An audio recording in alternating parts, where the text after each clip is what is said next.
Bonjour à 14 heures. Nous allons commencer ce webinaire organisé par le RAN. J'ai le plaisir d'être votre hôte pour cet après-midi et donc d'animer.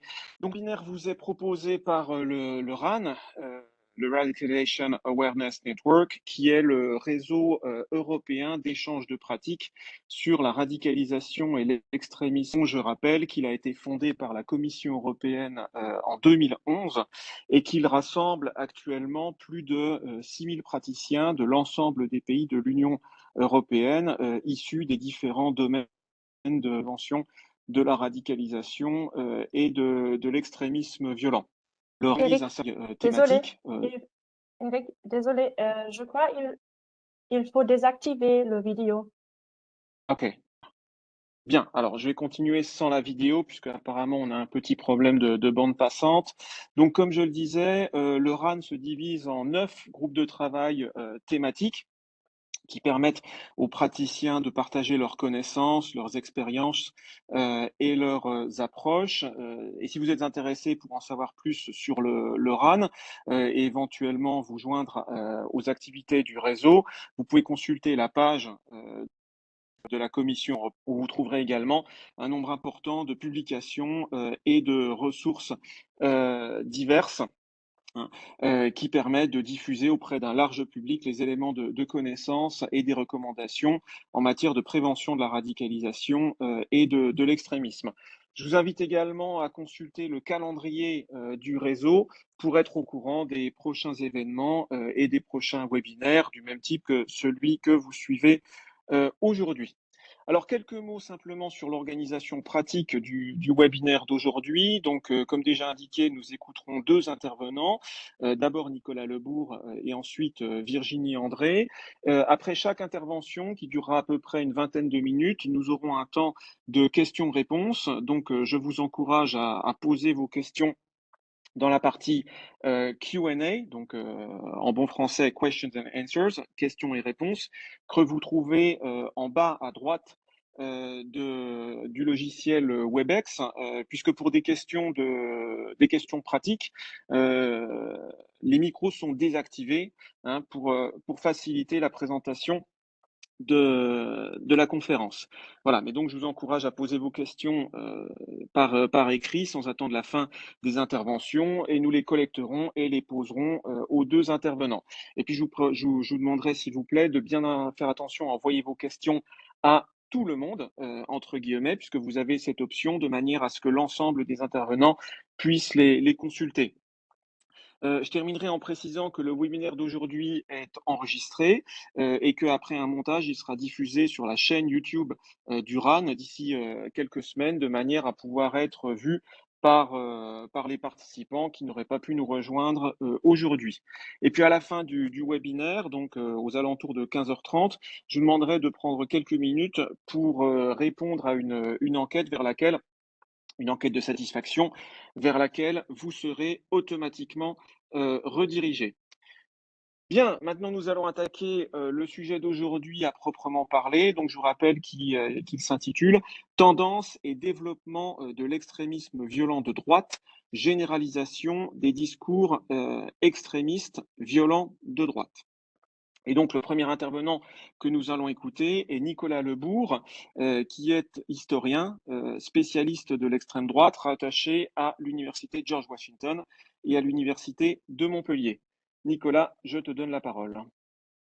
Plus se pointer sur les questions de géographie et de sociologie des militants radicaux dans le cadre français là plus Excuse-moi, précisément. Nicolas.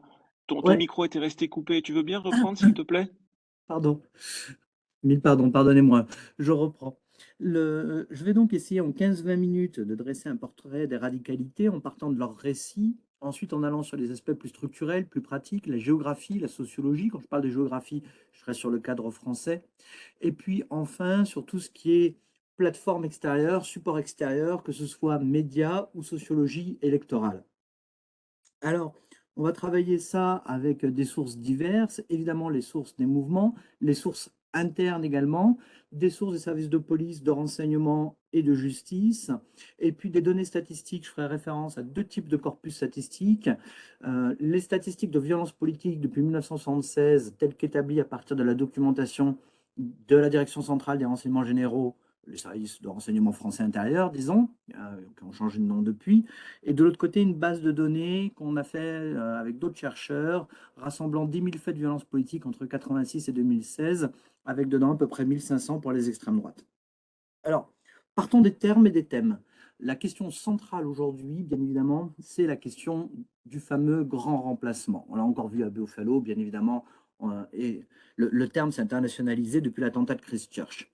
Cette question-là est tout à fait centrale. Il faut bien voir en français, l'expression extrême droite, elle date des années 1820. Elle est au départ sur un rapport entre l'État et la société, mais elle n'est pas évidemment sur ces questions d'ethnicité. Mais le mot racisme lui-même en français, il nous renvoie à ce type de problématique. C'est un mot qui est né en français en 1892. C'est un auteur qui proteste contre le fait que les Français de souche latine du Sud viennent remplacer les Français de souche du Nord, les Français de souche gauloise, en étant ainsi poussés et manœuvrés par les Juifs. Désolé, Nicolas, on ne peut Oui. pas te voir. Ah oui, je coupais pour la bande passante, comme j'avais cru comprendre qu'il y avait des Salut. difficultés. Non, c'est mieux, merci. Voilà. Donc, ces termes, ils vont rapidement se lier avec des évolutions, puisque la question du racisme, au départ, n'est pas du tout sur la question de la blanchité, que la notion centrale aujourd'hui, c'est la notion de la blanchité.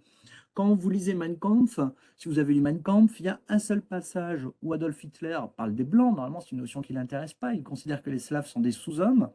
C'est quand il explique que les soldats noirs que l'armée française a utilisés pour occuper des territoires allemands, ben c'est un but du complot juif, effectivement, pour détruire les Blancs, pour détruire l'Europe. Et cette thématique, comme ça, elle est au cœur du renouvellement idéologique post-Seconde Guerre mondiale. On va le voir avec des collaborationnistes, parfois d'anciens Waffen-SS français, suisses, belges, qui vont travailler à fonder une internationale dès après la Seconde Guerre mondiale et qui font partie des premiers à systématiser ce thème et à le diffuser dans toute l'Europe, et puis de là à leurs camarades américains avec lesquels ils travaillent à partir des années 1950, pour dire il n'y a pas eu d'extermination des Juifs d'Europe. La Seconde Guerre mondiale a été causée par le complot juif de manière à assurer son pouvoir mondialiste en manœuvrant les États-Unis et l'Union soviétique qui étaient à son service. Et désormais, le complot mondialiste va détruire l'Europe finalement, va achever la chose grâce au métissage, grâce à l'importation de populations asiatiques et africaines. Ce thème-là passe aux États-Unis. Ça devient ce qu'on appelle aux États-Unis à partir du début des années 70 le White Genocide, auquel se référaient par exemple les terroristes de Buffalo, de Christchurch, encore une fois, et avec l'idée que c'est ZOG, le Zionist Occupation Government, qui est derrière le gouvernement américain, et qui pousse ainsi à la destruction de la race blanche. David Lane, auquel là aussi se sont référés tous les terroristes qui ont fait des manifestes ces dernières années, un néo-nazi américain qui est depuis mort en prison après un assassinat antisémite, a poussé le raisonnement lors de l'effondrement de l'Union soviétique en disant c'est pas la défaite du marxisme, c'est le coup d'État mondial de ZOG. ZOG désormais couvre tout l'hémisphère nord. Et donc, ces notions de remplacement s'accélèrent. Là-dedans, la survie de la race blanche, ça va participer de la façon dont les rénovations, c'est l'idée donc d'une race blanche à l'échelle mondiale, ce qui a changé complètement le statut des Slaves. Les Slaves ne sont plus des sous-hommes. On le voit là aussi, il y a des mutations qui se font dès la Seconde Guerre mondiale. Il y a des mutations très très claires amorcées en 1948 avec le bouquin Imperium de l'américain Francis Parker Yockey. Et avec cette idée qu'au contraire, c'est la Russie qui peut être le havre de renaissance de la race blanche. Et on comprend mieux comme ça les engagements d'un certain nombre d'extrémistes de droite dans le conflit entre la Russie et l'Ukraine, puisqu'il y a eu un rapport de West Point, de l'Académie de West Point l'été dernier, qui établissait qu'il y avait à peu près 50 nationalités de militants d'extrême droite qui avaient participé au conflit depuis 2014. Alors quand on dit ça, il faut mettre les choses dans ses justes proportions, parce que par exemple, les documents de la République autoproclamée du Donbass montrent que le groupe paramilitaire français Unité continentale n'a jamais représenté qu'une quinzaine de personnes, donc ça reste faible. Dans les radicalisations qu'on a, il y a plusieurs tournants qu'il faut bien voir. Alors d'abord, dans les statistiques de violence, bien voir, dans le cas français, on a un grand tournant en 1982. Jusqu'en 1982, l'essentiel des cibles, c'est des communistes et des juifs. Après 82, de manière écrasante, c'est des populations d'origine arabe et africaine. Il y a un changement dans la victimologie qui est très très nette au niveau statistique. Et ça se renforce dans tout ce climat, tout ça vient ensemble. Après les attentats de 2015, où on va avoir une vague de tentatives terroristes en France, avec différents groupes, il faut bien voir qu'à ce moment-là, M. Éric Zemmour, qui s'est présenté à l'élection présidentielle en tant que polémiste, lance un thème qui va être très écouté dans les extrêmes droites chez les militants radicaux, qui est les attentats de 2015. Ce n'est pas juste des attentats de Daesh, c'est la troisième mi-temps de la guerre d'Algérie. C'est la suite de la guerre d'Algérie. Daesh, c'est l'enfant du FLN. Alors ça peut paraître irrationnel, mais c'est un thème qui va être très fort. Le groupe terroriste démantelé, Action des forces opérationnelles, en fait toute sa doxa, analyse tout ce qui se passe en France avec le djihadisme sous l'aune de la guerre d'Algérie. On a même un groupe qui reprend le nom des terroristes pro-Algérie française, OAS, qui va se constituer, qui voudra faire des mitraillages de kebab, comme cela avait eu lieu en Allemagne aussi, hein, où il y a eu des assassinats de restaurateurs de kebab. Ils ont été arrêtés, ils ont été condamnés, le principal chef, à 9 ans de prison. Bref, toute cette idée que le grand remplacement et la guerre d'Algérie, en fait, c'est les deux faces d'une même monnaie et qu'on est à la fin des temps. Qu'effectivement, on est arrivé à la fin des temps, qu'on est au moment du grand djihad et que l'Europe est en passe de disparaître. Ça renvoie également, bien évidemment, à la dynamique de l'accélérationnisme qui s'est développée avec Atom Weapons Division aux États-Unis depuis 2015. Et là-dessus, on voit bien l'importation. En France, elle s'est faite l'année dernière, à peu près, avec effectivement la diffusion des thématiques, du style graphique très particulier qu'ont les accélérationnistes. Le manuel accélérationniste qui a tourné en France sur les boucles francophones de Telegram reprend toute cette iconographie très inspirée des comics américains. Et on est bien dans cette idée de l'écroulement final et du combat final, d'accélérer le chaos. On a un premier groupe un peu conséquent qui a été arrêté, qui préparait ce qu'ils appelaient l'opération Azur, une série d'attentats et un rêve de putsch. Et là, on voit bien comment se greffent les nouvelles cultures. On retrouve des éléments qui viennent des théories QAnon, avec la thèse de l'adrénochrome qui serait pris dans le cerveau des enfants torturés pour les élites, pour leur donner des pouvoirs magiques. Et là, c'est la théorie du mind control qui est reprise. Ça donne des pouvoirs télépathiques. Mais on y retrouve les protocoles des sages de Sion, le célèbre faux antisémite. On y retrouve des éléments sur une raciologie juive, avec des juifs qui seraient une ethnie. En fait, ce seraient les Khazars, vous savez, tout ce thème des Khazars qui s'est beaucoup développé ces dernières années.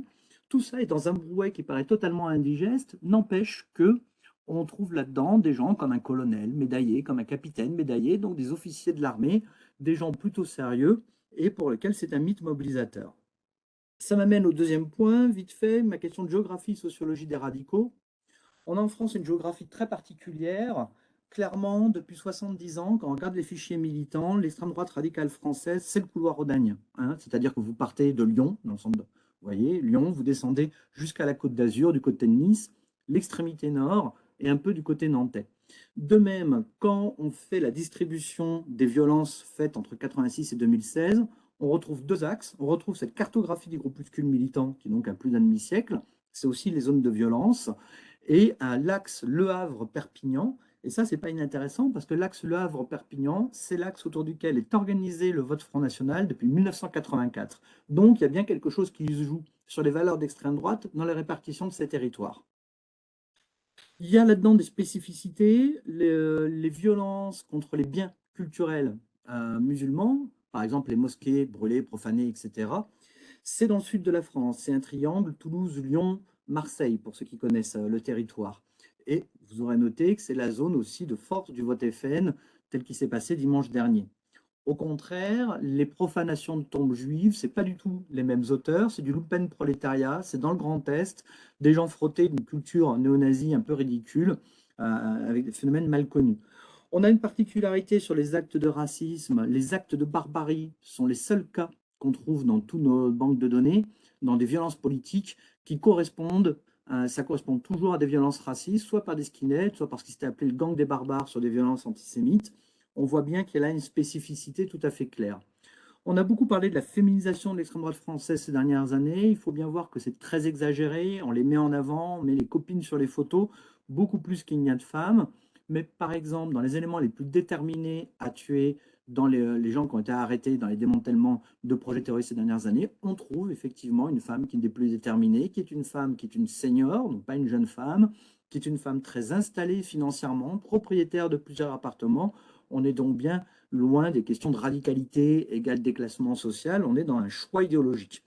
De même, on trouve une présence de plus en plus importante de catégories sociales liées à la fonction publique, des policiers, des militaires, donc des gens qui amènent un savoir-faire, mais on y trouve aussi des enseignants. Et par exemple, dans le groupe AFO, comme dans l'opération Azur, c'était des enseignants de physique qui étaient chargés d'élaborer les explosifs, en considérant qu'ils étaient les plus à même de produire ça, sachant que même s'inspirait tout simplement des vidéos YouTube et s'était intéressé à des explosifs par rapport à l'actualité du djihadisme.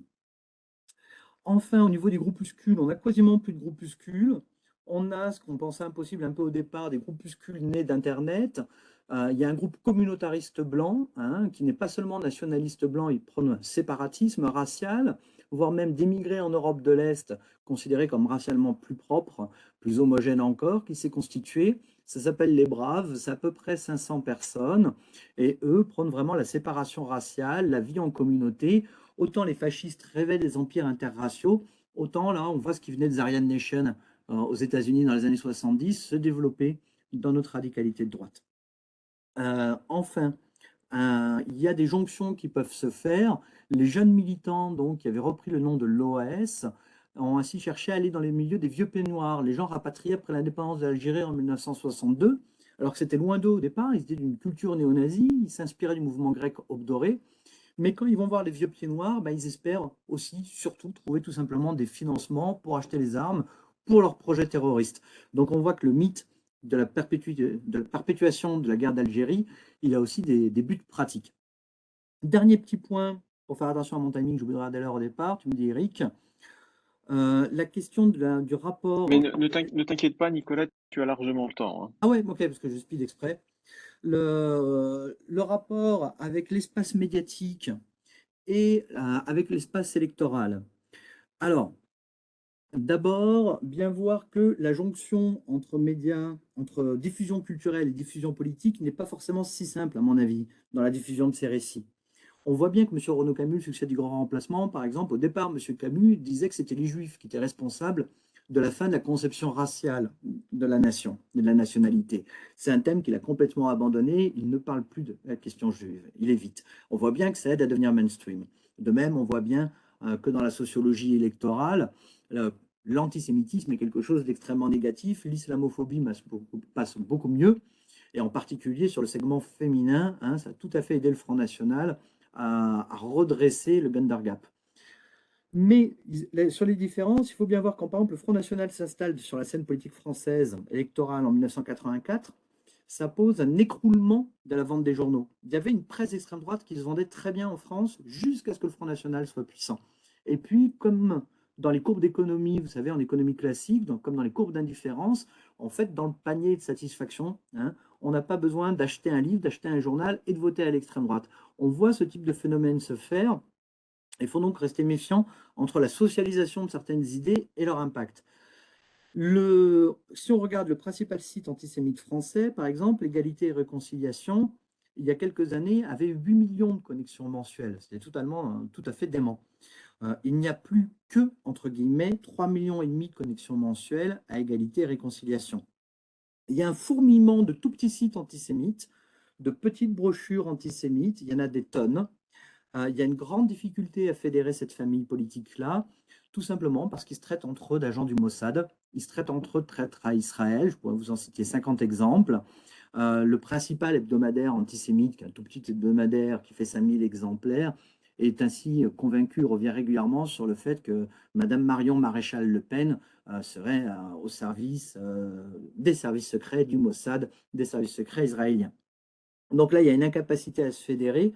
On a un antisémitisme qui demeure dans le pouvoir culturel, la preuve, le nombre de connexions, mais qui ne va pas beaucoup plus loin. La question du conspirationnisme et de la mouvance anti-vax hein, et de toute la tension qu'il y a eu autour des questions des masques et des vaccins, pareil, il n'y a pas peu de débouchés politiques quand on y regarde, si on regarde à l'aune des partis politiques classiques, mais en même temps, on a eu un candidat qui était purement sur ce créneau-là, qui était vraiment le candidat de tous ceux qui croyaient dans le conspirationnisme sanitaire, dans l'idée que les vaccins étaient une atteinte aux libertés, etc. Ça représente 700 000 voix aux dernières élections. Donc 700 000 voix sur le corps électoral français, c'est certes à peu près rien, mais en même temps, ça n'est bien évidemment pas rien. Et on voit bien dans les effets de bascule, j'évoquais le cas de l'opération Azur, de gens des classes moyennes ou moyennes et supérieures, qu'il y a quelque chose qui a pu se jouer autour de ce moment-là. Il y en a un certain nombre, effectivement, il y a des basculements en 2015, il y a un basculement de façon de la société française en 2015 qui est très fort, avec un désir de revanche contre l'islam, mais il y a aussi des basculements autour de la pandémie qui ont pris du temps, mais qui ont fini par se produire. Enfin, dernier point sur le marché électoral, bien voir qu'il y a une question d'autonomie de l'offre politique qui est très importante. La stratégie anti-immigration du Front National, elle est née de l'observation de ce qu'avait fait Enoch Powell en Angleterre. Quand Enoch Powell, célèbre homme politique conservateur britannique, fait son discours sur les fleuves de sang qu'amènera la société multiculturelle si l'immigration continue à la fin des années 60, euh, ça crée une montée de l'extrême droite. Ça ne va pas au bénéfice du Parti conservateur. Et c'est tout le raisonnement qui est posé noir sur blanc par les cadres du Front National qui on va faire le même coup. On va parler immigration, on va y aller dur là-dessus, la droite va nous imiter, la droite va chercher à reprendre notre thématique et ça va nous permettre de nous installer dans la vie électorale. Ça a toujours marché. C'est d'autant plus intéressant qu'il y a d'un côté donc cette postérité d'Enoch Powell, mais de l'autre côté, vous savez peut-être que Renaud Camus a dédié son ouvrage Le Grand Remplacement à Enoch Powell également. Alors, quand on y regarde, néanmoins, c'est quand même là aussi compliqué. Il y a eu deux listes aux européennes qui se présentaient contre le grand remplacement, une portée par un mouvement néofasciste, ouvertement hein, néofasciste, une autre plus bourgeoise et notable lancée par M. Camus. En tout, ensemble, elles font 6000 voix. Donc, on est vraiment dans le rien politique et les gens savent que voter Front National sera plus efficace. En même temps, ça nous montre que l'impact des idées radicales, je veux dire, il y a 4500 voix pour une liste néofasciste, ça nous montre par exemple, alors il faut imprimer soi-même son bulletin de vote, hein, c'est même pas envoyé par la poste, ça nous montre qu'on est sur un impact dans la société française peut-être plus élevé que ce qu'estiment les services de renseignement qui pensent qu'il y a à peu près 3000 radicaux de droite en tout en France. Il y a quand même 4500 personnes pour imprimer un bulletin néofasciste et aller aux élections. Ce que nous montrent les élections législatives qui viennent de se passer dimanche dernier, évidemment je l'évoque, c'est pas cette question-là. En fait, c'est une question profondément d'enclavement des territoires. Là où le Rassemblement national a le plus marché par rapport à là où il a le moins bien marché, pour vous donner une idée, par exemple, on chauffe son logement 3 fois plus au fioul. On est 2 fois plus dépendant de la voiture pour aller sur son lieu de travail. Il y a 30% de moins d'accès aux médecins et aux dentistes sur sa propre commune. On est sur un rapport à l'enclavement. Alors, cette question-là, elle est essentielle parce qu'en fait, depuis le 19e siècle, je reviens à mon point de départ, ce que porte l'extrême droite, c'est bien cette question de l'enclavement, de l'enclosure par rapport à la globalisation. On est toujours à ça, et le nationalisme blanc, même que l'on connaît avec le développement de la mouvance accélérationniste, c'est un phénomène de la globalisation profondément, c'est un phénomène totalement globalisé et qui s'assume, mais on est bien sur cette problématique absolument centrale entre l'enclave et le global. Merci. Je t'en réponds. Merci beaucoup Nicolas pour ton intervention. Très dense comme à chaque fois, hein. Il y a beaucoup de fils qu'on pourrait tirer, beaucoup de questions qu'on pourrait poser. Alors pour l'instant, je n'ai pas encore de questions de la part des participants. N'hésitez pas à réagir, hein. Je transmettrai vos questions à Nicolas Lebourg. À ce stade, je retiens 2 éléments, hein, que je trouve particulièrement saillants. Il y a beaucoup de choses, hein, qu'on pourrait reprendre, mais je retiens notamment la plasticité des idéologies d'extrême droite, parce qu'on voit que dans leur contenu, c'est des idéologies qui évoluent considérablement au fil du temps. Je reviendrai peut-être là-dessus, hein, s'il n'y a pas de réaction. Donc, premier point, cette plasticité. Et deuxièmement, alors il se trouve que moi, je suis dans le groupe de travail autorité locale du RAN, donc très sensible à la question de la territorialisation. Et effectivement, cette notion d'enclavement, je la trouve particulièrement intéressante parce que, comme tu l'as dit par ailleurs, on ne peut pas analyser le développement de ces mouvements d'extrême droite violents de manière abstraite. Ça doit toujours être replacé dans des contextes qui sont locaux. Et je renvoie notamment aux éléments que tu donnais sur la répartition des faits de violence avec des faits qui ne sont pas de même nature selon qu'on est en gros dans le sud-ouest où se concentrent les profanations des lieux de culte, et puis le nord-est de la France, qui se trouve être mon territoire, puisque je suis strasbourgeois, et c'est là qu'on trouve notamment les profanations de sépulture. Donc c'est toujours à rattacher à des contextes et des spécificités locales. J'avais une première question à te poser en attendant que les participants réagissent sur les thèmes particuliers qu'on a vu se développer ces dernières années, puisqu'on a beaucoup parlé du grand remplacement, qui a été peut-être le thème qui a le plus fait parler de lui, où là, pour le coup, on avait vraiment vu une transition entre les marges de l'extrême droite groupusculaire vers le discours politique mainstream. Mais est-ce que tu peux identifier comme ça d'autres thèmes qui se sont normalisés, qui sont devenus des items du discours politique et qui viennent à l'origine de cette extrême droite mouvementiste qui légitime la violence? Je crois que ce qui est très saillant, c'est en restant dans ce type de problématique, effectivement, les trajets des mots. J'ai commencé par ça. Mondialisme, typiquement, c'est un mot qui est central à toutes les campagnes du Front National depuis les années 1990. Ça commence dans les années 90, c'est après la chute du mur, bien évidemment. C'est une réaction à l'unipolarité du monde américaine, telle qu'il se le représente. Le mondialisme, ça apparaît dans l'extrême droite française au tout début des années 60 par un transfert de l'extrême droite belge, avec Émile Le Cerf, ancien collaborationniste belge, qui est lié aux gens qui vont faire la nouvelle droite en France, et c'est lui qui leur amène le mot de mondialisme. Et c'est exactement un des hommes qui travaille à ce que je disais au départ, à ces premières versions de grand remplacement, à l'idée que ce sont les Juifs qui ont gagné la Seconde Guerre mondiale et qui vont finir l'Europe avec les immigrés. Et ils utilisent ce terme de mondialisme parce qu'ils comprennent bien qu'il faut se redéfinir de façon lexicale, qu'il faut retravailler leur discours au fur et à mesure. Et c'est vrai que ça va passer complètement dans l'extrême droite française et que ça permet aujourd'hui une très grande polysémie parce qu'il y a des gens, dont on va dire Marine Le Pen, qui vont vous dire le mondialisme c'est une idéologie des élites sans aucun caractère antisémite. Marine Le Pen n'est pas antisémite, c'est une évidence, mais qui pensent bien qu'il y a ce projet. Et en même temps, le mot va complètement servir comme ça d'enjeu de transmission. Très clairement aussi, le succès sur les réseaux sociaux français du mot khazar, de manière à dire, mais donc les khazars, vous savez, c'est cette peuplade dont il y a eu des travaux à partir des années 1970, qui ont été relancés par Shlomo Sand il y a quelques années, qui penserait qu'en fait, ce serait cette peuplade qui serait convertie au judaïsme et qui en fait aurait constitué l'ancêtre des Ashkénazes, qui donc ne descendraient pas des Hébreux, mais descendraient des Khazars. Alors ça, c'est un débat tel que Shlomo Sand ou d'autres l'auront posé sur un plan historiographique, de démographie, sans aucune connotation antisémite, mais qui est devenu typiquement, d'abord, dans les marges radicales, un mot-code pour dire, bah, vous voyez bien, c'est pas antisémite, j'ai pas dit juif, on est contre la mafia khazare, une formule typique. Mafia Khazar, ça s'appelle d'ailleurs MK, avec la mode des thèses MK Ultra dans les thèses conspirationnistes, c'est pas inintéressant, je sais pas si c'est une coïncidence. Et, et qu'on trouve de plus en plus sur les réseaux sociaux. On voit de plus en plus de commentaires sur les Khazars, de plus en plus de gens qui utilisent ça comme code. On voit bien que ça passe des cultures radicales au mainstream. Très largement, de toute façon, c'est le circuit qu'on a en règle générale. C'est tout l'intérêt des groupuscules, c'est tout l'intérêt de l'underground, c'est de tester des termes, de tester des thèmes et les amener ensuite à des partis politiques ou dans l'espace public. Ça, c'est très clair. Et puis je poursuis, hein, étant donné que je constate que je ne coupe la parole à personne.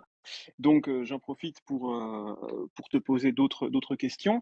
Est-ce que tu peux comme ça, nous éclairer également sur la généalogie de 2 termes qui sont devenus des termes courants du langage politique et qui, à l'origine, étaient quand même extrêmement connotés? Je pense d'une part à l'islamo-gauchisme, parce que l'islamo-gauchisme, ça n'est pas simplement la rencontre d'une idéologie de gauche avec une sensibilité islamiste, hein, ça a une définition plus précise, me semble-t-il. Et puis le fameux wokisme, qui, sauf erreur de ma part, à l'origine, vient bien de la nouvelle extrême droite américaine, l'alt-right. C'est pas un terme innocent à nouveau. Alors, en même temps, c'est plein d'ambiguïté. Parce que islamo-gauchiste, c'est un terme, on dit souvent en France, islamo-gauchiste, ça a été mis en place par Pierre-André Taguieff, politiste, pour fustiger effectivement certaines dérives et certaines jonctions entre l'extrême gauche et des milieux islamistes, et bien évidemment l'exemple trotskiste anglais qui est toujours utilisé. En même temps, quand on dit ça, on n'a pas dit la vérité. Dans le même ouvrage, Pierre-André Taguieff parle du stalino-trotskiste René Manza, un auteur de la mouvance Antifa. Stalino-trotskiste, ça ne veut rien dire. Et le livre de Pierre-André Taguieff et sert à un livre de 600 pages, mais ainsi rempli d'injures tout à fait sorties d'un caractère poétique. Donc, si on revient au réel, ce qui est certain, c'est que la révolution iranienne en 1979 a un effet sur toutes les marges. En Italie, on sait très bien comment Claudio Muti, l'idéologue de Terza Position, dans l'extrême droite radicale, va par exemple effectivement se passionner pour le cas de la révolution des Mollahs. Dans la quatrième internationale Trotsky, sur laquelle je n'ai pas travaillé, mais c'est Yves Santamaria qui a travaillé dessus qui le dit, il y a dans la quatrième internationale également une analyse en reprenant la bonne vieille formule de Trotsky, marcher séparément, frapper ensemble, une interprétation effectivement de la révolution iranienne comme quelque chose qui vient secouer le duopole entre les États-Unis et l'Union soviétique. Donc il y a des fascinations qui se font. Euh, Après, le terme va venir de manière, dans les années 2000, en fait, pour fustiger, avec l'usage au passage, en expliquant que islamophobie est également un mot qui a été inventé par la République iranienne, qui est repris par les islamo-gauchistes et qui en fait vise à interdire la critique de l'islamisme. On sait bien que c'est complètement faux. Islamophobie est un mot qui a été inventé en 1910 sur l'exemple de xénophobie qui a été inventé en 1901 et il n'a jamais servi qu'à fustiger les musulmans, qu'à décrire une haine des musulmans et rien d'autre, de même qu'antisémitisme inventé en Allemagne en 1879 n'a jamais visé qu'à fustiger que les juifs, tout simplement. Donc voilà là-dessus le wokisme. Ensuite, bien évidemment, on est dans ces termes fourre-tout utilisés pour fustiger l'adversaire, bien évidemment, de ce qui était des mouvances se voulant progressistes, se voulant woke, ayant une certaine tendance à vouloir effectivement faire tout ce qu'on a appelé la cancel culture, à faire un petit peu la police du vocabulaire et des comportements, en faire effectivement une espèce de grande boîte à outils où on mettrait toutes les idées progressistes en disant, vous voyez, ce progressisme, en fait, aboutit à des questions un petit peu totalitaires. C'est en fait tout simplement la polémique sur le politiquement correct, telle qu'elle avait existé dans les années 1980 aux États-Unis et en France et dans d'autres pays, remis au goût du jour. Vous savez que le politiquement correct aux États-Unis, on disait que c'était une importation de la France. En France, on a toujours dit que c'était une importation des États-Unis. On était en tous les cas sur une polémique consistant à dire que le progressisme finissait par amener au totalitarisme. Voilà, c'est un peu ces redites permanentes. Je crois que tout simplement, il faut admettre qu'il y a un certain effondrement théorique des droites et des gauches, que qu'elles soient extrêmes ou qu'elles soient de gouvernement.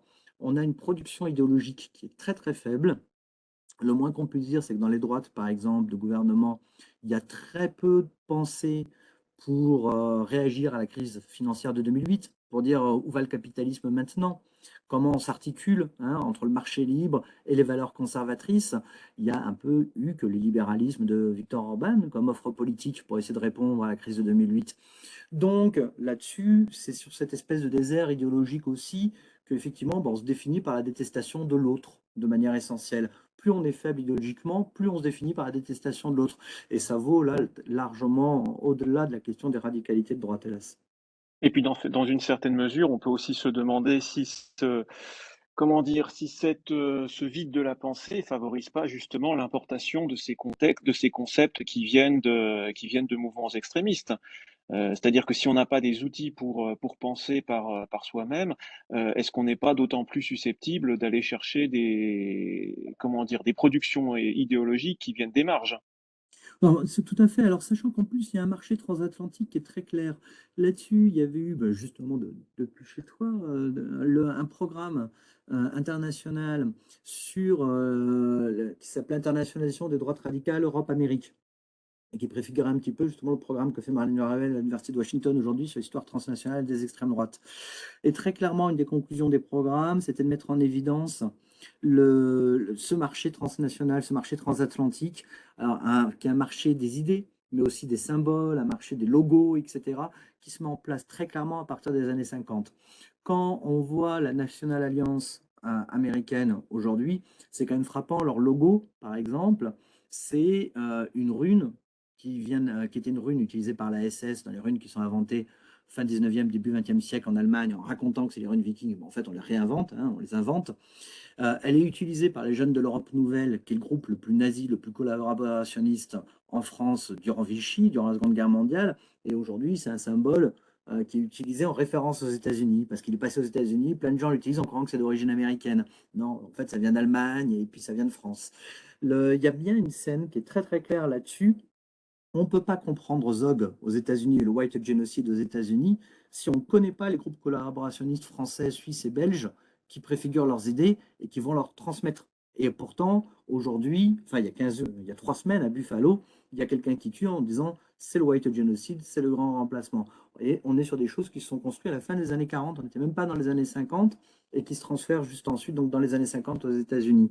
Cet enjeu-là, c'est un enjeu extrêmement important, de même que la question il y a 15 ans, autant quand il y a 15 ans, on disait il y a une spécificité. Les gens qui travaillaient sur les djihadistes parlaient de cette spécificité des djihadistes qui était le nomadisme, qui était qu'on allait en Turquie, on passait en Syrie, on revenait dans les Balkans, on allait en France, etc. Et nous, on n'avait pas ça tellement sur notre extrême droite.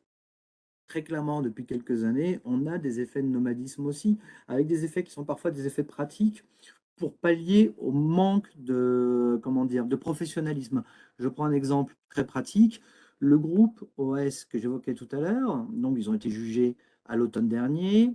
euh, ils veulent aller en Serbie acheter des armes, mais c'est un groupe de 10 militants activistes. Il y en a 9 qui vivent à Marseille et un qui vit à Perpignan. Et ils ne sont pas capables de trouver des armes à Marseille ou Perpignan, qui sont des villes où le moins que l'on puisse dire, il existe un marché noir pour trouver des armes. C'est pas et qui n'est pas très difficile à atteindre pour des citoyens là-bas. Je vais souvent à Marseille, je suis moi-même perpignanais. C'est pas compliqué de trouver des armes là-dedans, je vous assure. Mais ils ont ce problème qu'on retrouve aussi chez les djihadistes, puisque nombre d'attaques qui ont été faites par des djihadistes attaquant au couteau ou à la voiture, on sait aujourd'hui bien que c'est parce que ces personnes ont d'abord cherché à se procurer des armes à feu, qui n'ont pas été capables de les trouver parce qu'ils ne sont pas assez connectés non plus au réseau criminel et qui donc sont allés sur du low cost. Donc tout ça, voilà, ça fait un certain nombre d'éléments qui nous montrent bien qu'on a un phénomène qui est complètement transnational, complètement à prendre à l'échelle mondiale, y compris dans ces aspects, des aspects violents avec un fort impact, mais qui correspondent à le côté low cost de cette transnationalisation. Alors, je m'assure toujours que je ne suis en train de couper la parole à personne. Comme on peut encore prendre quelques minutes, est-ce que, il te serait possible d'aborder, les questions liées à l'actualité et puis au conflit en Ukraine? Et je te pose, notamment cette question-là parce que au début du conflit, on a entendu plusieurs voix qui estimaient que, l'Ukraine pouvait être pour les militants d'extrême droite ou pourrait être pour les militants d'extrême droite l'équivalent de ce qu'a été la Syrie pour les djihadistes. Et en fait, on se rend compte que c'est beaucoup plus compliqué que ça, qu'on ne peut pas faire de parallèle complètement entre les deux.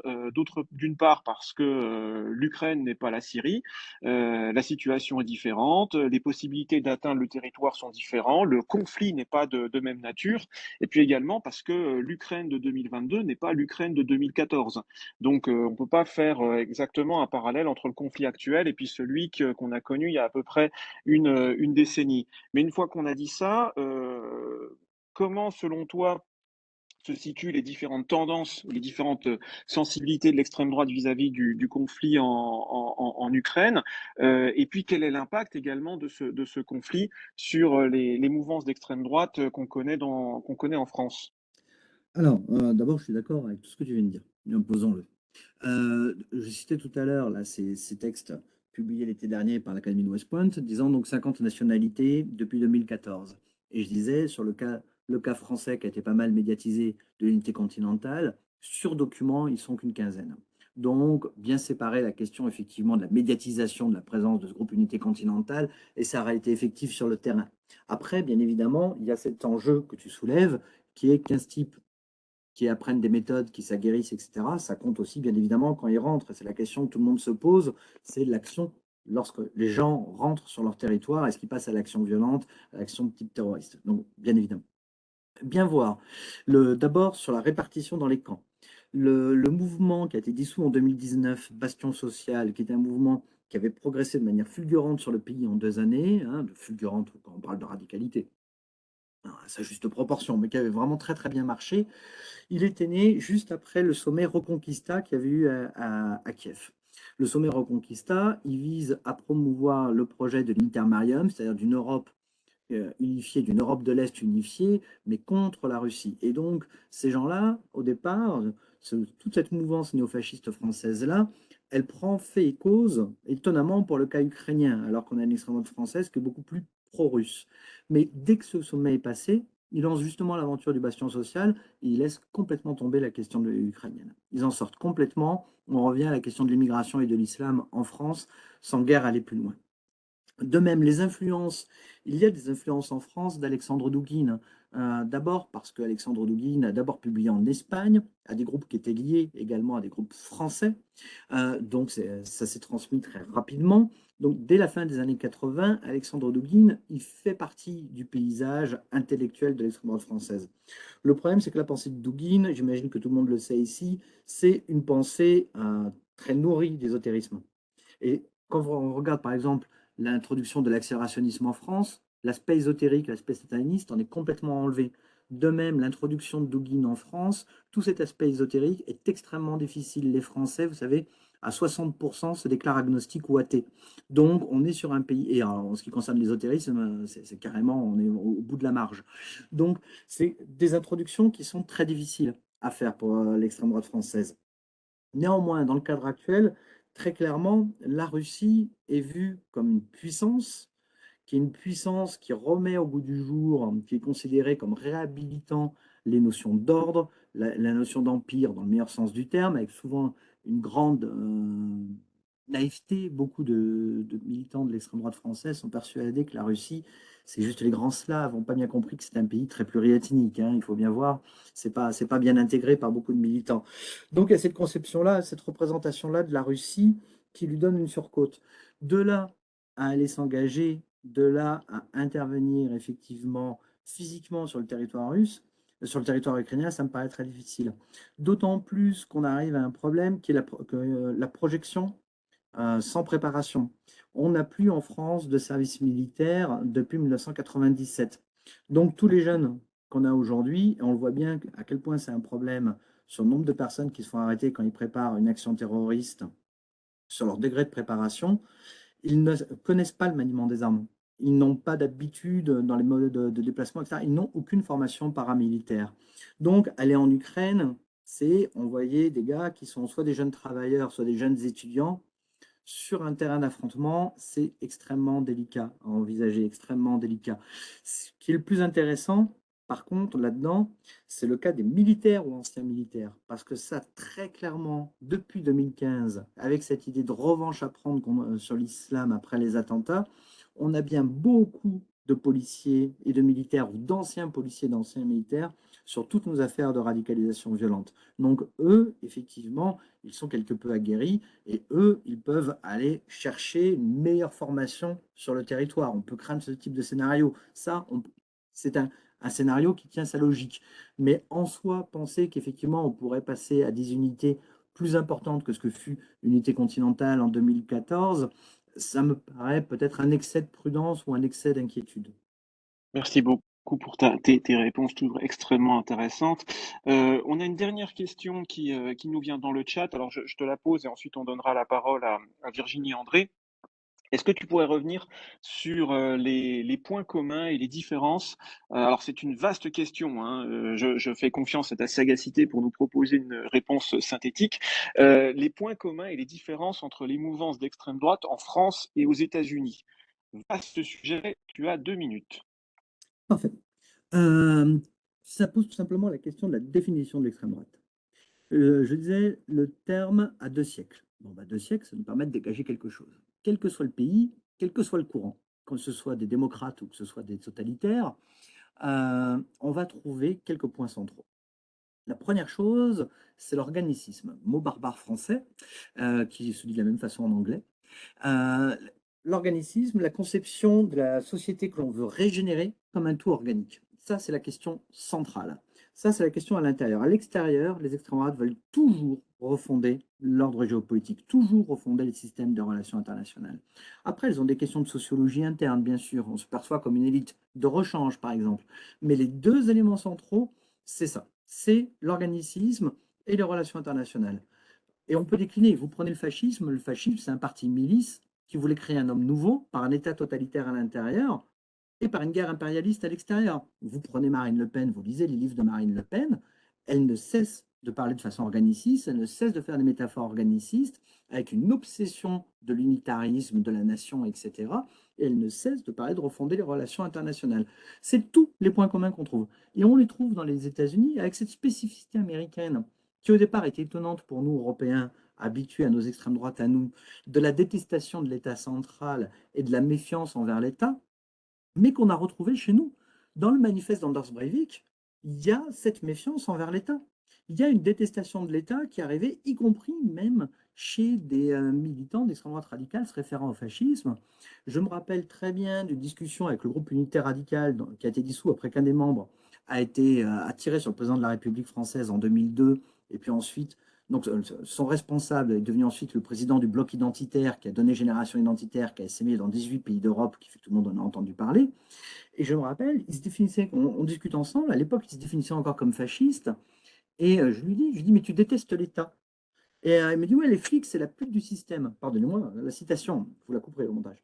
Il me dit, les flics, c'est la pute du système. Mais c'était très intéressant. La position révolutionnaire qu'il avait, le fascisme étant une doctrine révolutionnaire par rapport à l'ordre démocrate et libéral, l'amenait à la mise en cause du principe même de l'État répressif. Et là, on est vraiment sur quelque chose qui, au bout du compte, nous dit quoi? C'est que les extrêmes droites radicales, aujourd'hui, ont complètement absorbé la postmodernité. On est fait du bricolage idéologique. On s'y adapte. On peut prendre une référence esthétique fasciste, mais en même temps critiquer les structures de l'État répressif. Il faut bien considérer qu'on a affaire à un phénomène postmoderne, et je trouve que dans la mouvance accélérationniste, par exemple, c'est vraiment complètement assumé. Aujourd'hui, jusque dans ces choix graphiques de type comics, on a bien quelque chose qui est, vous connaissez la formule de Casapound sur le fascisme du XXIe siècle, je trouve que c'est un enjeu qui aujourd'hui s'est bien défini à l'échelle globale. Merci beaucoup pour tes éclairages et ton intervention, toujours extrêmement pertinente. Alors, tu ne nous quittes pas, puisqu'on aura quelques minutes en fin de webinaire pour une synthèse et puis un échange avec Virginie André. Virginie, je vais te donner tout de suite la parole. Et j'ai bien noté que tu as posé une question à l'intention de Nicolas. Je te propose de la reprendre en fin de webinaire. Vous aurez le temps pour échanger. Alors, je vais simplement présenter Virginie en quelques mots avant qu'elle prenne la parole. Donc, Virginie André est chercheuse à l'Université Victoria en Australie. Elle est également membre fondateur de l'ONG Carré en Finlande. Et puis, elle est spécialiste d'art-thérapie. Et aujourd'hui, elle nous parlera des conséquences que la normalisation du discours d'extrême droite a sur les pratiques professionnelles. Virginie, tu as la parole pour une vingtaine de minutes. Merci Eric pour cette présentation. Voilà, j'allais demander qu'on me donne l'autorisation de partager mon écran. Voilà, je pense que... Virginie, tu as coupé ton micro. On ne t'entend pas, Virginie. Ok, super. Un tout grand merci de me donner l'opportunité de participer à ce séminaire. Et encore une fois, félicitations à Nicolas. Toujours très, très fascinant. Je pourrais l'écouter des heures. Donc, merci pour cette présentation. J'espère apporter un nouvel élément à la discussion d'aujourd'hui. Donc, on va un petit peu parcourir cette notion de normalisation du discours d'extrême droite. Qu'est-ce que ça veut dire? Comment ça évolue? Et aussi, quelles sont alors les conséquences pour le praticien? Alors, voilà. Donc, la normalisation du discours d'extrême droite, eh bien, en Europe, les discours et idées d'extrême droite ont pénétré de plus en plus les sphères publiques démocratiques et affectent profondément la politique et la société. Nicolas l'a mentionné aussi tout à l'heure. À la suite de la montée du populisme d'extrême droite, qui s'est vu accélérer notamment avec le populisme de l'ancien président des États-Unis, Donald Trump, on observe donc une normalisation de plus en plus importante du discours d'extrême droite, une polarisation de nos sociétés, et on le verra tout à l'heure, qui pose problème quand celle-ci est couplée avec le phénomène de radicalisation, ainsi qu'une montée du discours haineux. Et en effet, les représentations habituelles des croyances, des comportements extrémistes qui imprègnent les écologies sociales des gens, à travers les médias grand public et réseaux sociaux et le discours politique, peuvent entraîner au fil du temps la normalisation des systèmes moraux extrémistes. Donc en fait, ce qui n'était pas normal avant et scandaleux devient progressivement aujourd'hui normal et acceptable. Et donc, cette normalisation, elle constitue un enjeu pour nos démocraties car elle change les perceptions de ce qui est démocratiquement et moralement acceptable et établit un nouveau normal. Et c'est ce nouveau normal qui va permettre la pénétration du discours extrémiste dans la société de manière globale. Ces idées antidémocratiques, ainsi que les attitudes, les pratiques sociales et les politiques affectives qui en découlent, sont aujourd'hui devenues socialement acceptables et impactent sur la formation identitaire. Et on le verra notamment au travers d'un cas d'étude, une étude de cas en relation aux jeunes. La normalisation des discours d'extrême droite peut provoquer des états cognitifs qui rendent les individus plus réceptifs à l'adoption de nouvelles croyances morales, telles que des caractéristiques qui mobilisent leur attention et favorisent la réceptivité cognitive. Cette normalisation, elle est la perception qu'un engagement moral qui peut avoir été considéré, comme je disais tout à l'heure, en dehors des normes, est désormais la norme acceptable. Et donc cette normalisation du discours d'extrême droite, elle crée notamment des opportunités de friction qui affaiblissent les liens sociaux, donc notamment, on le verra aussi, la polarisation, et des perceptions de désavantages relatifs. Encore une fois, ça va impacter sur le phénomène de radicalisation des individus. Et donc, les conséquences de cette normalisation, elle permet également d'ancrer ouvertement l'association entre des marqueurs d'identité sociale spécifiques comme l'ethnicité, la nationalité, l'orientation sexuelle, et des systèmes moraux donnés, remodelant et délocalisant les groupes que les gens choisissent comme encre morale.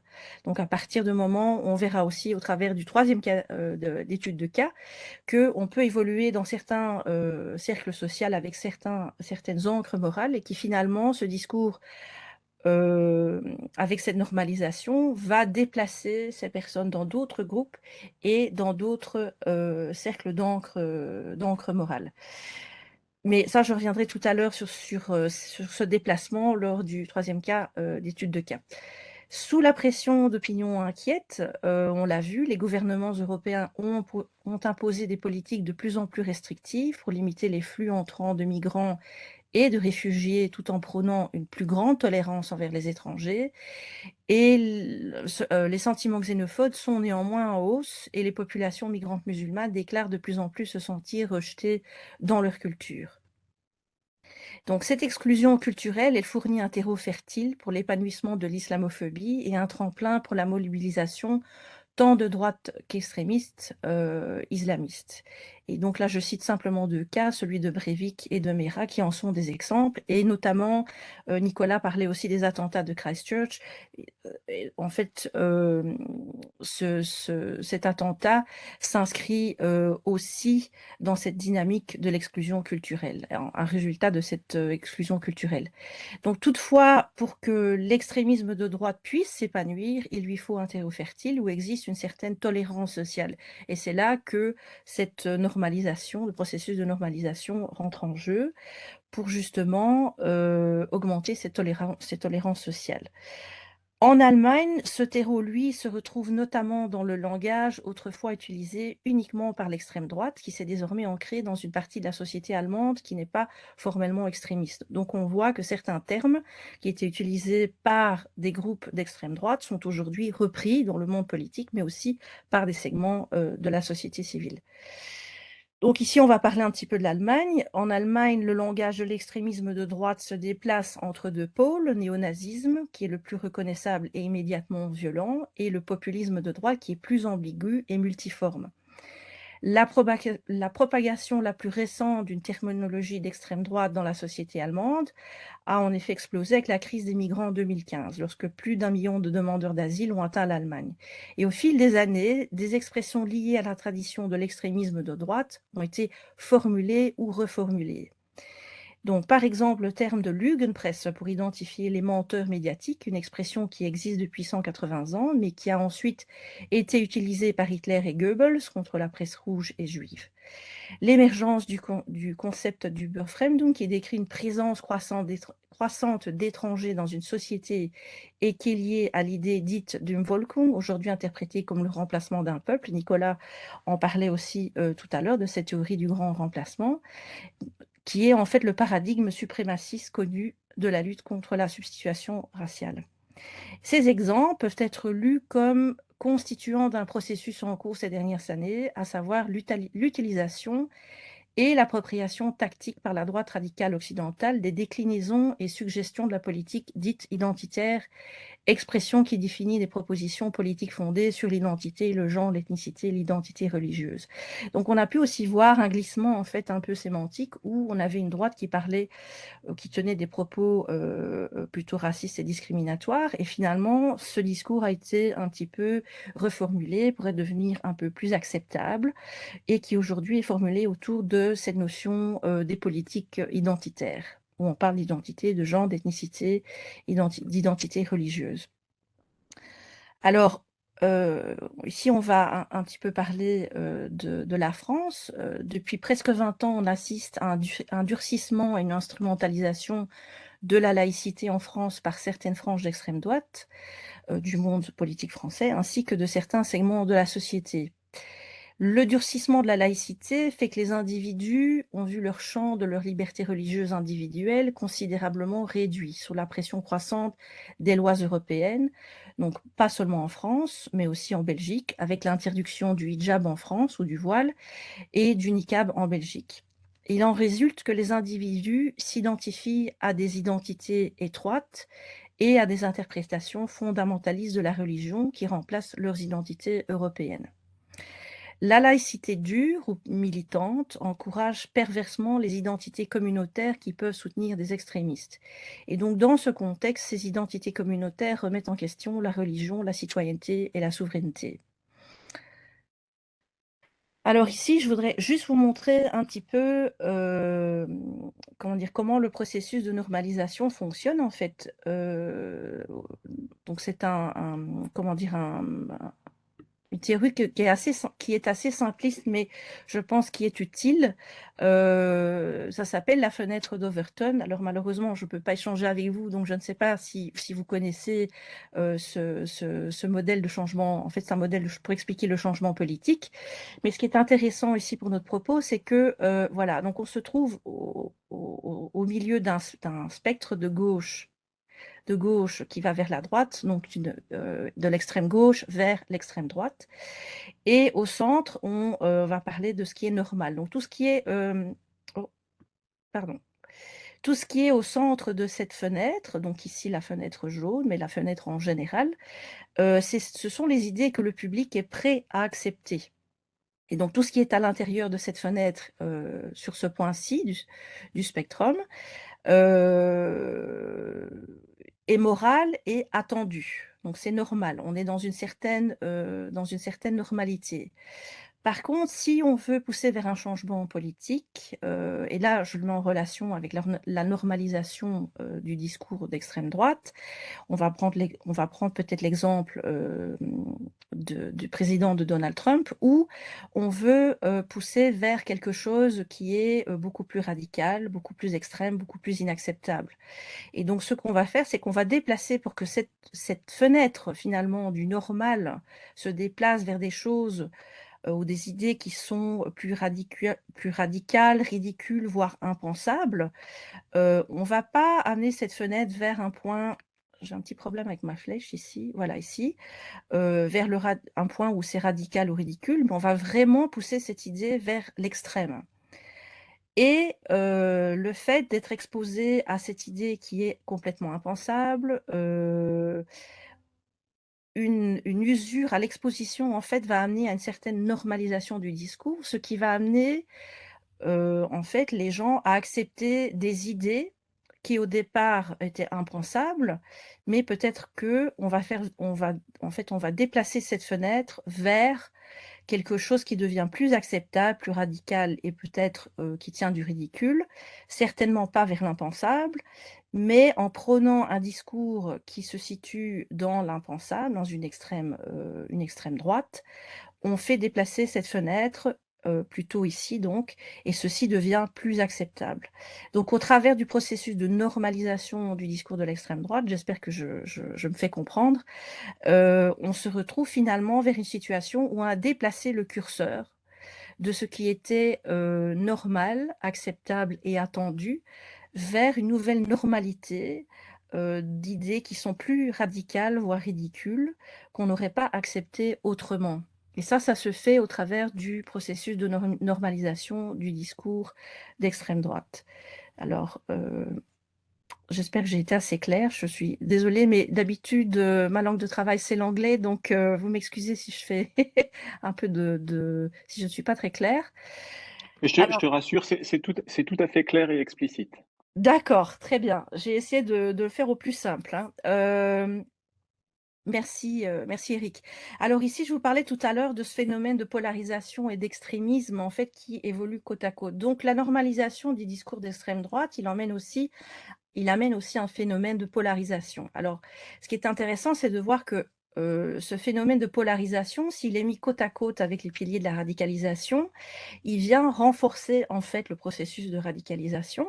Donc, si on regarde la colonne de droite, où là je mentionne les 3 piliers de la radicalisation, bah déjà on commence par les notions de besoin. Donc, une personne qui va se radicaliser, ben, généralement, ça repose aussi sur des besoins. Donc, c'est-à-dire, par exemple, donc ils ne sont pas tous cités ici, mais les griefs personnels, une marginalisation, un échec dans la vie, certains objectifs, une frustration, une colère.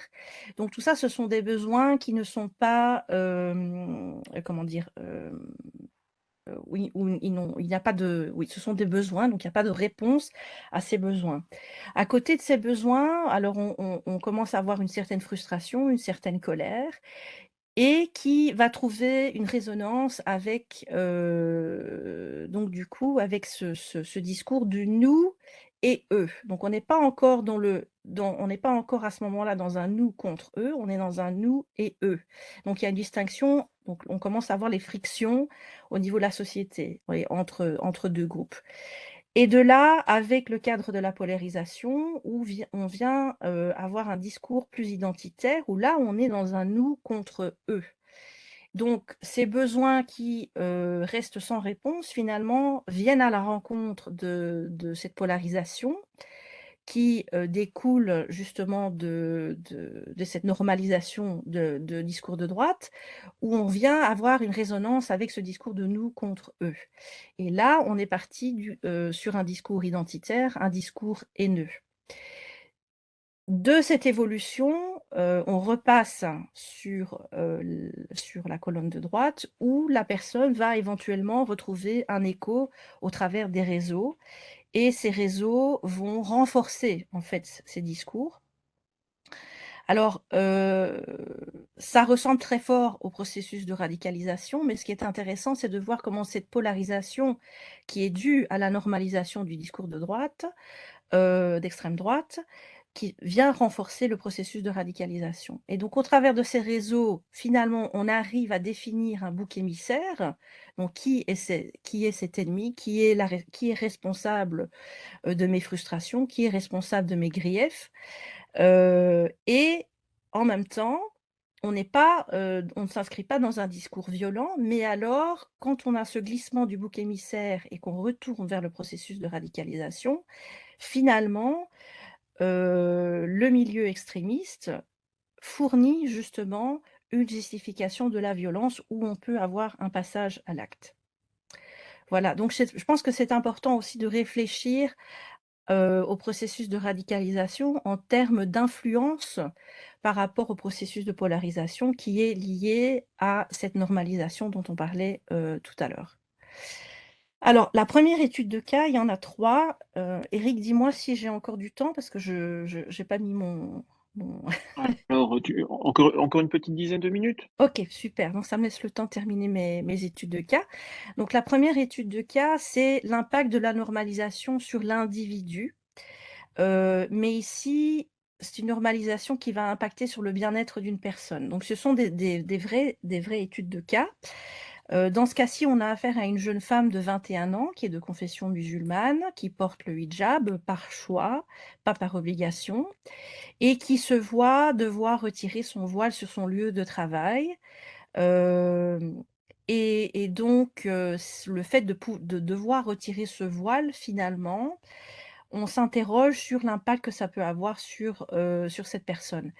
Et elle confie que, à chaque fois qu'elle se voit obligée de retirer son voile, elle a ce sentiment d'être violentée à chaque fois.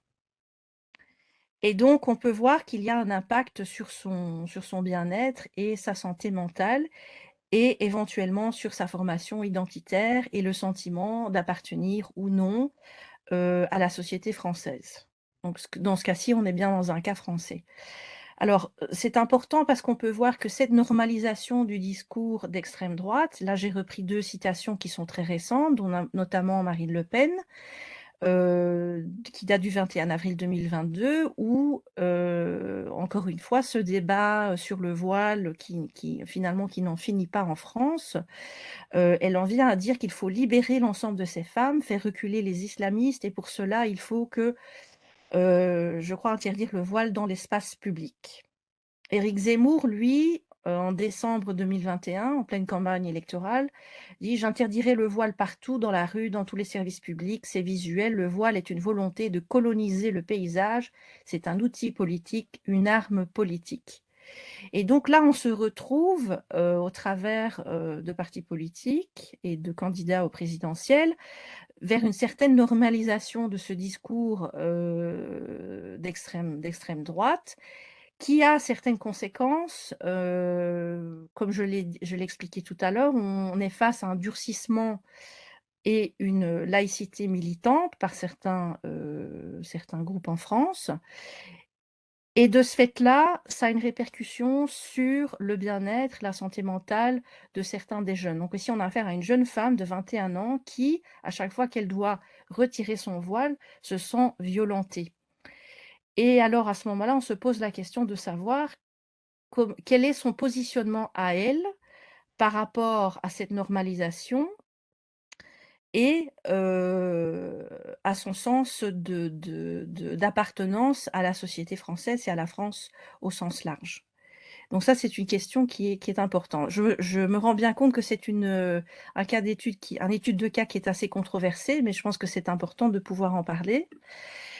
La deuxième étude de cas, c'est une dissonance au niveau institutionnel. Donc à partir du moment où on a une certaine normalisation des discours d'extrême droite, cela a une influence aussi sur le cadre institutionnel dans lequel les personnes, donc les praticiens vont travailler. Dans ce cas-ci, on voit qu'il y a une dissonance entre le cadre institutionnel dans lequel travaille un agent de probation. Donc j'ai eu l'opportunité, il y a quelques mois, de donner une formation à des agents de probation qui s'occupent, de personnes, de justiciables condamnés pour des faits de terrorisme et qui, se retrouvent finalement à, remettre en question leurs propres normes.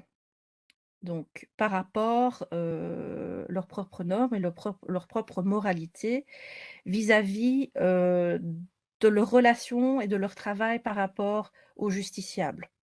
Et donc il y a une remise en question entre l'état de droit, la norme juridique, la norme individuelle, qui devient affectée par cette normalisation du discours d'extrême droite.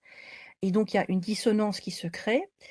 Et ces questions, elles sont, en relation par rapport au traitement des returnees, la déchéance de la nationalité pour des personnes qui ont commis, des faits de terrorisme et qui sont parties en Syrie, ou encore l'accès à un procès équitable.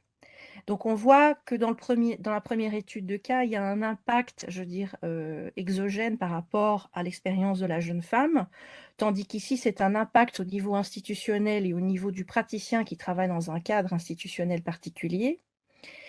Et donc cette, discussion, elle est partie sur un cas, bon là, je pense que vous reconnaissez tous Shamima Begum, qui a été déchue de sa nationalité britannique, qui a fait appel à plusieurs reprises pour pouvoir rentrer en Grande-Bretagne.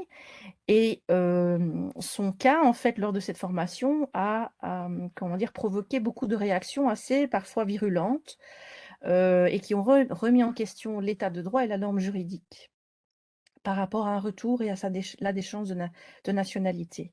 Donc la question qui se pose ici, c'est comment cette dissonance se traduit-elle alors dans le cadre institutionnel et professionnel de l'agent de probation et dans sa relation avec le justiciable? Parce qu'alors là, on se retrouve dans une reformulation des normes. et de la moralité et des normes. L'étude de cas 3, alors là, c'est une intégration de la normalisation des discours d'extrême droite. Donc là, on a affaire à une personne qui est suivie pour l'instant par un groupe, par un programme de désengagement. Cette personne n'a pas commis d'action violente, mais sa radicalisation est d'abord causée par un premier trauma. Donc il y a un trauma avec un incident qui est lié avec une confrontation qu'une personne issue de l'immigration, on va dire, et qui a aussi une certaine disposition intellectuelle, curiosité intellectuelle, mais qui est positionnée politiquement à gauche et donc pas à droite, qui est aussi très active dans le monde associatif. Donc cette personne est une femme d'une trentaine d'années. Et donc, de son positionnement vers la gauche et de comment dire, sa participation très active dans le monde associatif, ce trauma et cette expérience vont l'amener à trouver une certaine résonance dans la normalisation des discours d'extrême droite. Donc, c'est-à-dire pas les discours d'extrême droite en tant que tels, mais sa normalisation qui est devenue beaucoup plus acceptable. Et donc, il y a un basculement qui va s'opérer, mais comme étant positionnée à gauche, politiquement à gauche, elle se trouve aliénée des milieux d'extrême droite et elle se trouve aliénée du monde associatif. Donc on est presque dans une situation schizophrène, j'ai envie de dire. Mais la normalisation du discours d'extrême droite lui a permis de valider ses perceptions individuelles et de donner un sens à son trauma.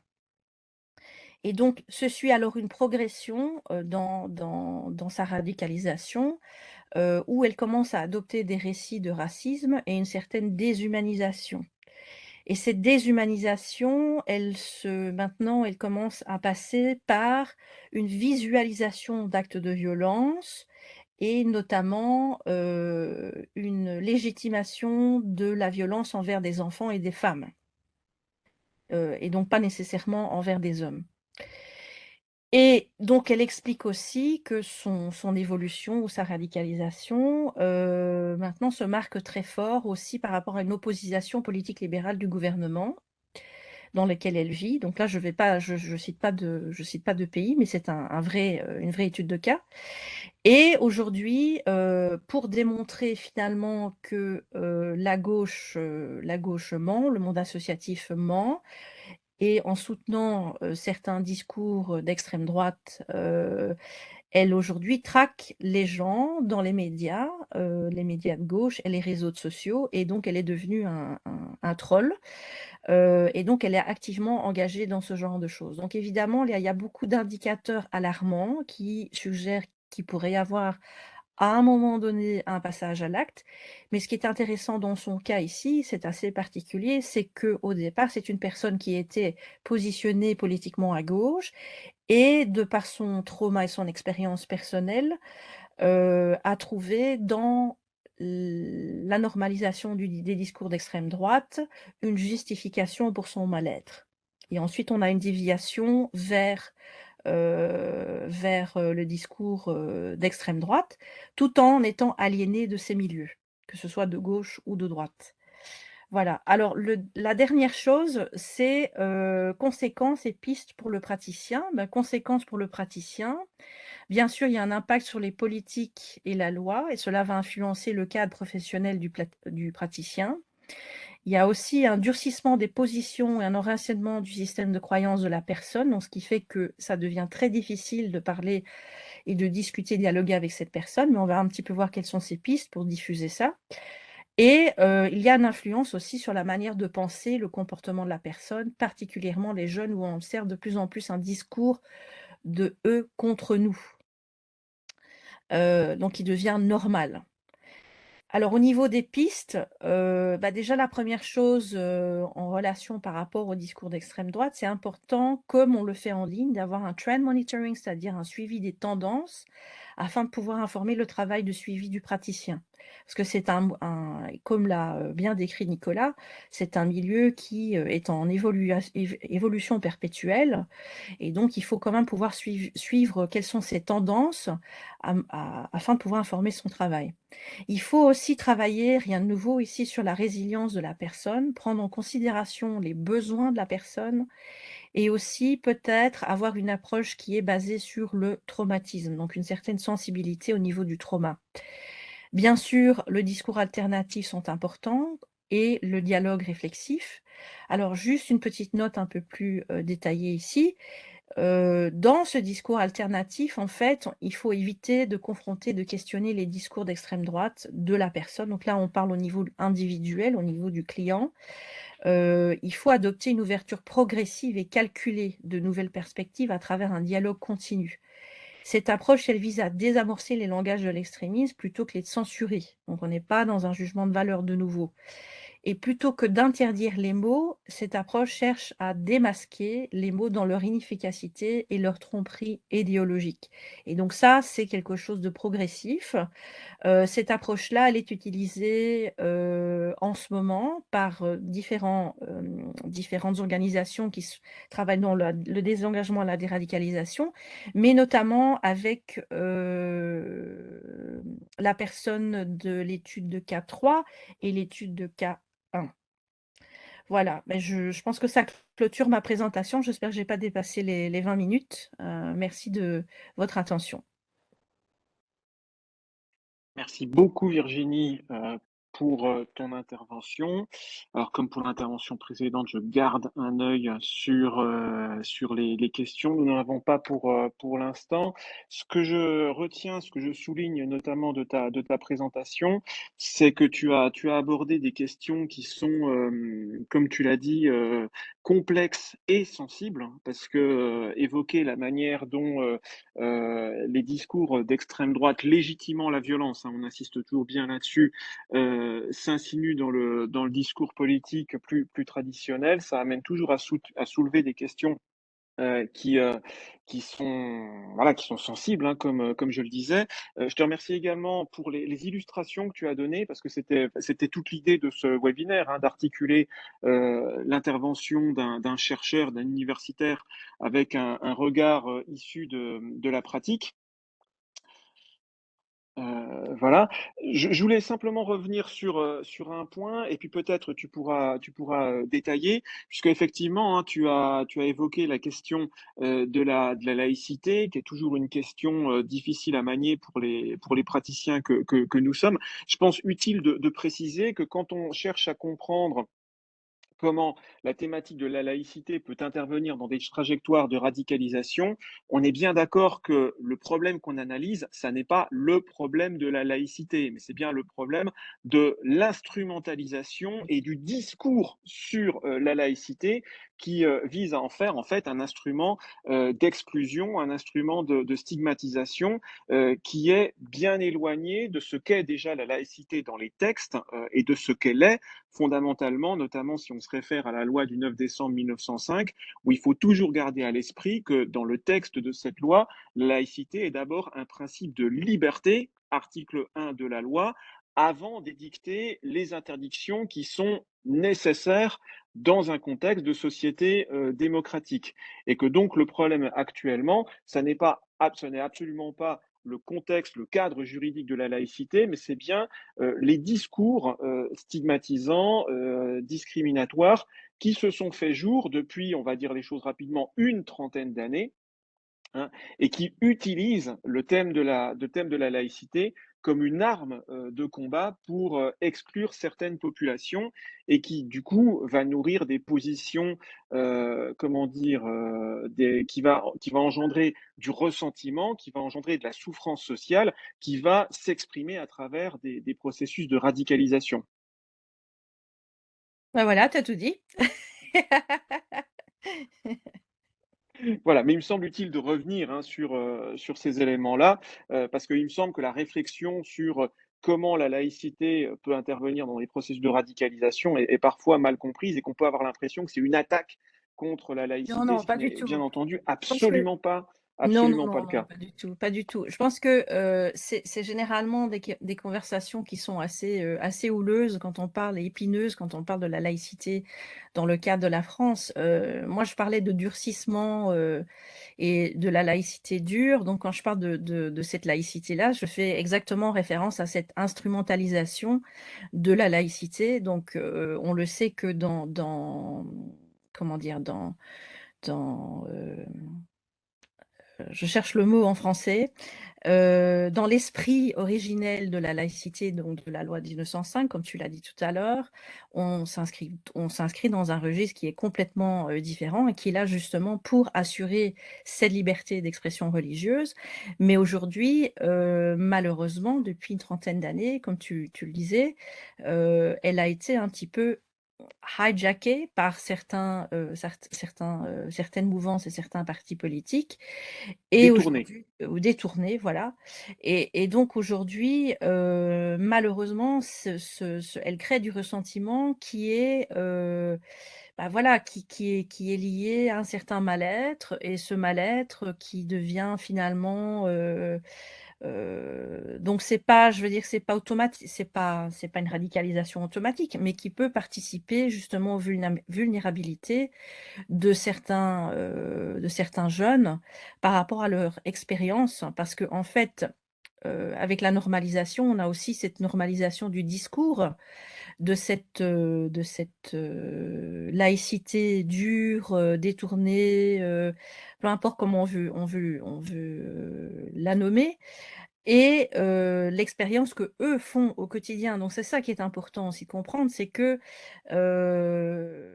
il y a un cadre juridique, et puis il y a la manière dont ce cadre juridique est articulé, comment il est instrumentalisé par certaines personnes ou certains acteurs, et ensuite comment celui-ci, est absorbé par certains jeunes, par exemple, qui, se retrouvent finalement dans des situations où cela génère un ressentiment, mais aussi de la violence, une certaine violence mentale qui n'est pas uniquement une violence physique.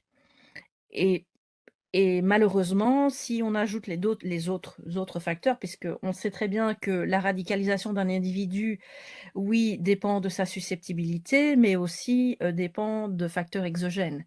Et ça, ce durcissement de cette laïcité, qui est lié au discours d'extrême droite, c'est un des facteurs exogènes de la radicalisation. Je ne sais pas si je réponds à ta question ou enfin voilà. Oui, oui, bien sûr, oui, oui, tout à fait. Non, mais ça, je pense que ça recoupe un nombre important d'analyses qu'on a sur la radicalisation qui sont conduites à l'échelle internationale, hein. Je voulais également te poser la question, en termes de possibles solutions, puisque tu t'es situé au niveau de la prise en charge et de l'accompagnement, dans quelle mesure tes questionnements peuvent nourrir des mobilisations en termes de prévention, plus généraliste. Heu, C'est-à-dire si on essaye d'imaginer, des modalités de mobilisation de la société civile, au stade de la prévention primaire, voire, secondaire, quels sont les leviers d'action qu'on peut mobiliser pour aller à l'encontre des phénomènes que tu décris?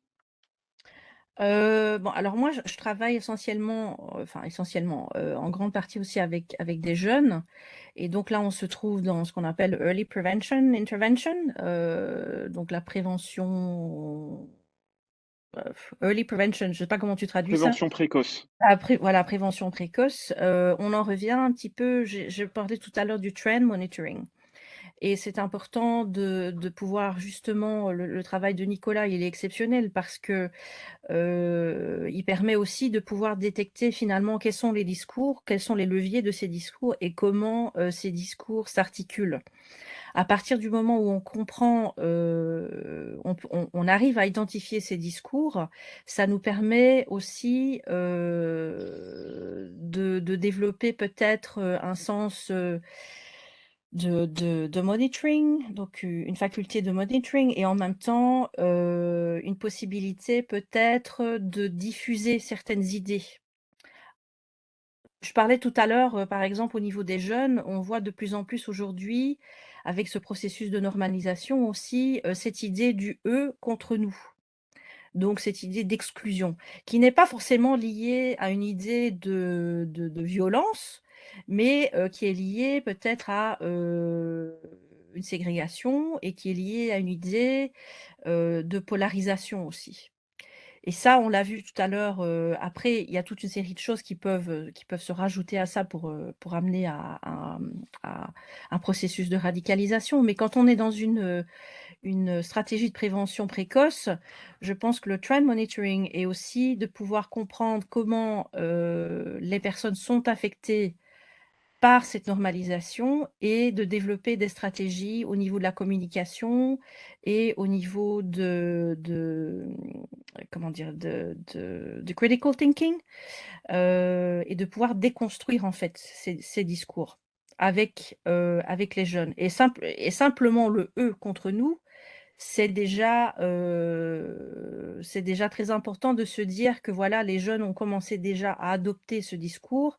Qu'est-ce que ça veut dire? Qu'est-ce qu'ils entendent par le «eux» et par le «nous» et comment on peut, retravailler ce concept en fait avec eux pour que ça devienne un concept plus inclusif. Donc quelque chose qu'ils vont, internaliser de manière plus inclusive. Donc il y a le trend monitoring au niveau de la prévention, pouvoir comprendre quels sont ces discours et deuxièmement, les déconstruire et développer ce sens, d'analyse critique chez les jeunes et d'avoir un dialogue justement, donc je parlais de la prise en charge, oui, et de l'accompagnement, mais en fait l'approche, elle est aussi valable pour des personnes qui travaillent, dans la prévention précoce puisque on peut alors, avoir un dialogue autour de ces concepts, sans les juger et amener justement à pouvoir déconstruire ces concepts. Voilà, donc je ne sais pas si je réponds, à ta question, mais c'est une partie de réponse. Oui, merci beaucoup. Et puis effectivement, hein, ça souligne à nouveau l'articulation entre les différents niveaux de prévention. Il y a vraiment une cohérence entre les différentes modalités d'intervention. Puis ça souligne également ça nous amène à souligner la nécessité du dialogue et de l'échange entre les praticiens et puis les milieux de la recherche, hein, puisqu'effectivement, quand tu soulignes l'importance du trend monitoring, donc comment est-ce qu'on formule ça en bon français? Bon, c'est être au courant des dernières tendances, hein, voilà, ça souligne l'importance de la connaissance, de l'expertise, qui peut nous être donnée par, quelqu'un comme, Nicolas Lebourg sur son champ d'expertise, mais qui peut, venir d'autres praticiens en fonction d'autres chercheurs, pardon, en fonction des questions particulières que l'on se pose. Je vois que nous sommes déjà quasiment arrivés à la fin, de ce webinaire. Alors on peut toujours prendre quelques minutes, hein, si jamais il y a une question brûlante qui est posée. Virginie, j'avais bien noté que tu avais une question pour, Nicolas. Donc si tu le souhaites, je te laisse, la lui poser. Oui, c'était en relation, par rapport à ton commentaire sur la Russie et je me posais la question de savoir si finalement, la participation de combattants européens, notamment en Ukraine, aux côtés de la Russie, donc pas aux côtés des troupes, ukrainiennes, mais aux côtés de la Russie, dépend aussi peut-être de l'évolution de Wagner. Parce que Wagner recrute essentiellement, en tout cas recrutait essentiellement, bon, avec des critères de recrutement assez stricts, le recrutement se faisait en russe, c'est en train de changer tout ça. Donc est-ce que peut-être ce changement, tu penses, pourrait justement, amener, un recrutement beaucoup plus large, et l'ouverture, voilà, à d'autres combattants européens, ou pas? Ou voilà. Merci. Remarque extrêmement pertinente. D'abord, c'est vrai qu'il y a eu une grande tradition du mercenariat français avec beaucoup de mercenaires qui venaient de l'extrême droite.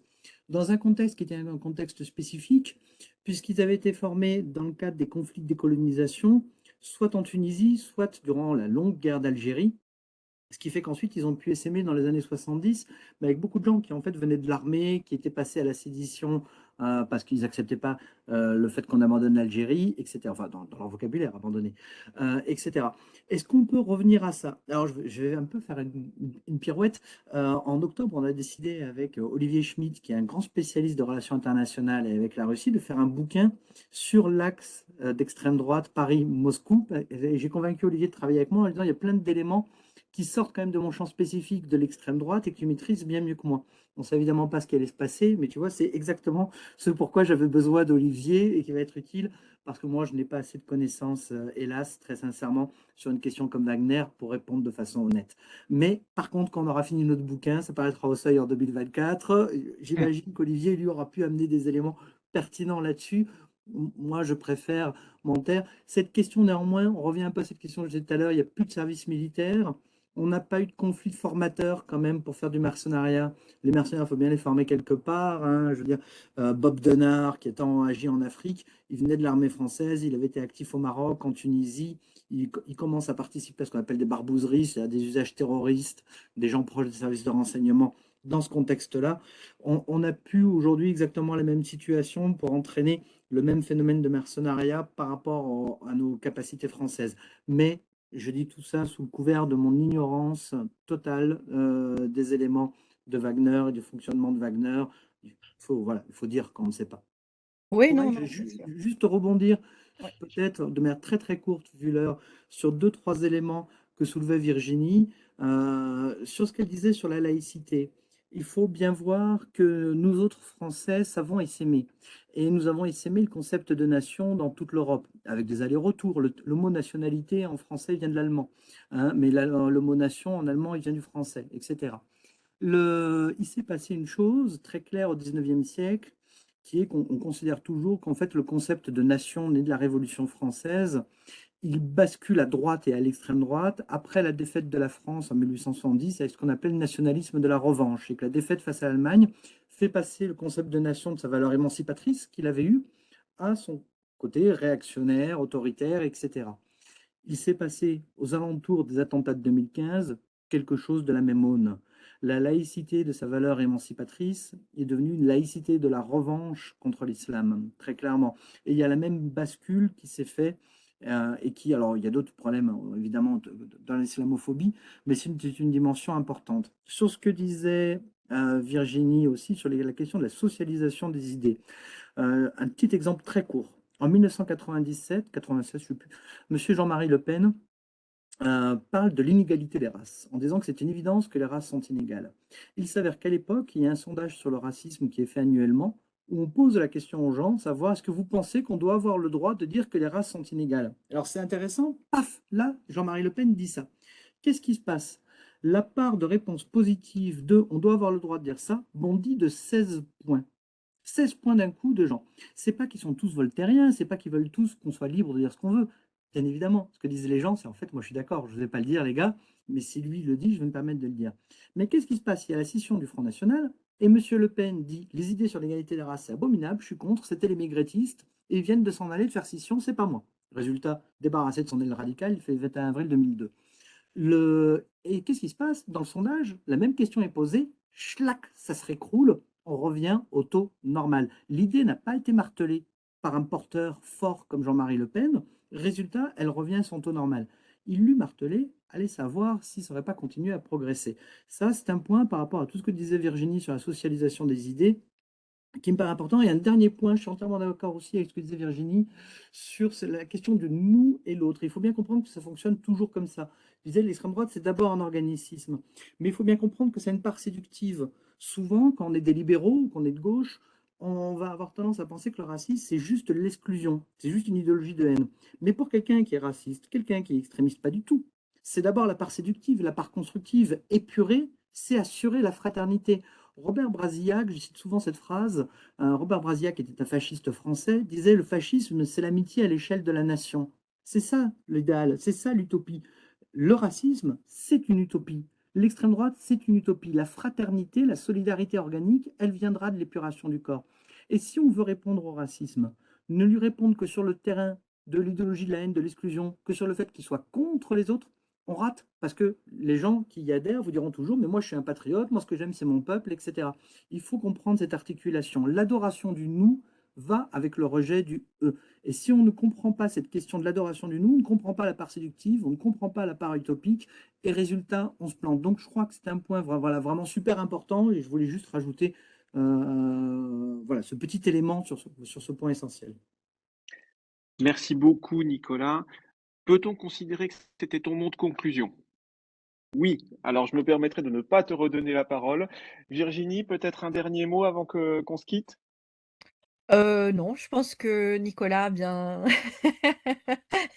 a bien conclu notre discussion, mais encore une fois, j'ai juste envie de dire, c'est un peu la beauté du RAN, c'est de voir un petit peu comment finalement les différentes expériences, les différents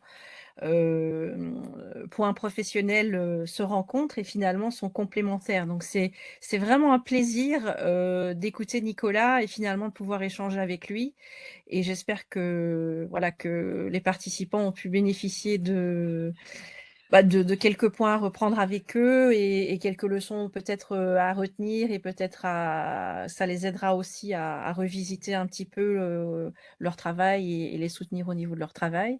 Mais c'est vrai que cette question de la laïcité, malheureusement, elle est épineuse, je le sais, mais je pense elle est importante, et il faut pouvoir avoir un dialogue serein et posé autour de cette question, parce que sinon, on va se retrouver dans une répétition, continuelle, sans finalement trouver de réponse sur le long terme à ces problèmes de radicalisation.